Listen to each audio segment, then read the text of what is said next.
is a lot that goes into a professional cleaning. In order for you to receive the best service possible, please keep these 3 things in mind when scheduling cleaning services in your home.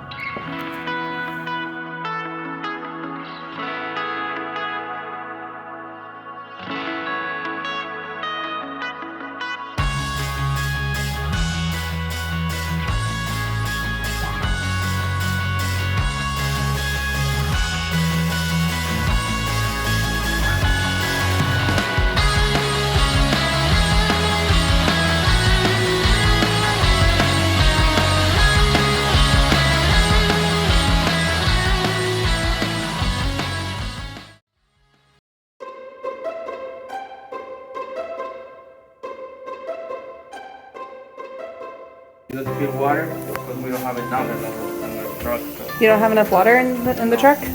No, and we didn't got enough water in the truck. And we spent a lot of time, trying to figure out how to get water from the house. Because the house, the houses that the lady has in the house was so different, and well, we lose I would say 30 to 45 minutes, trying to get water. Trying to figure it out to get water, yeah. Because water is the main ingredient in the carpet. But don't we bring our own water? We have enough water, but if the carpet, if the job is big enough, then we need to, have some sort of, that they can provide water. Yeah, especially if it's at the end of the day. Even if it's at, at the beginning of the day, a huge job, we can spend, literally all our, 210 gallons of water that we carry. If you picture, it's like about 200, probably about 200 gallons of water. So yeah, they can be used on a lot of carpet, and if we clean upholstery, not so much, but if we clean tile, that's literally a towel washer that we use. So that's 3 times the amount of water that we use on tile than on carpet. The front spigot is always the best, that we can have access to it.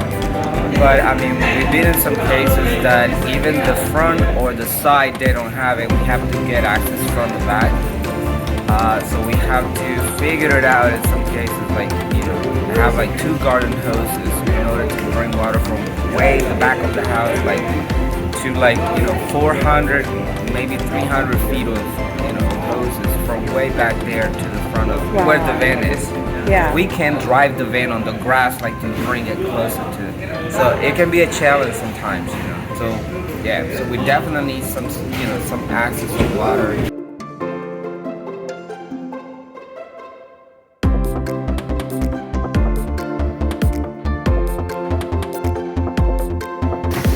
So yeah, basically we moved the whole furniture that that we can move. We clean where the furniture was before. After we clean it, we put it back, and then we put it depends how big is the furniture, and we can put it plastic or blocker. You can see those blockers underneath the furniture. So that's one of the examples, and like this one, there are some plastic underneath. So it depends, how the furniture and.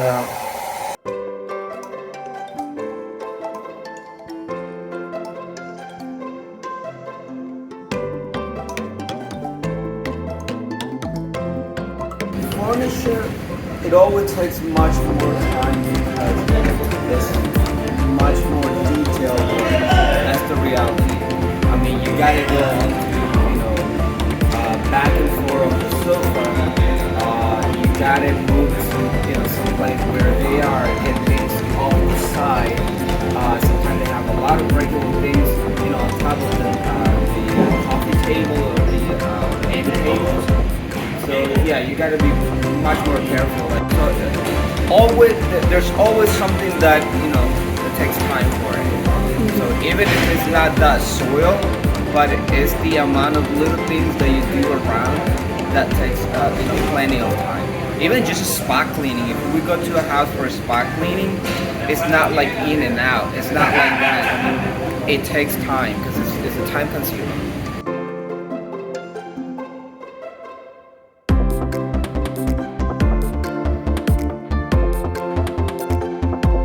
Well, it's always good, you know, whenever you have like an enormous job, it always is best, you know, to attack it early in the morning.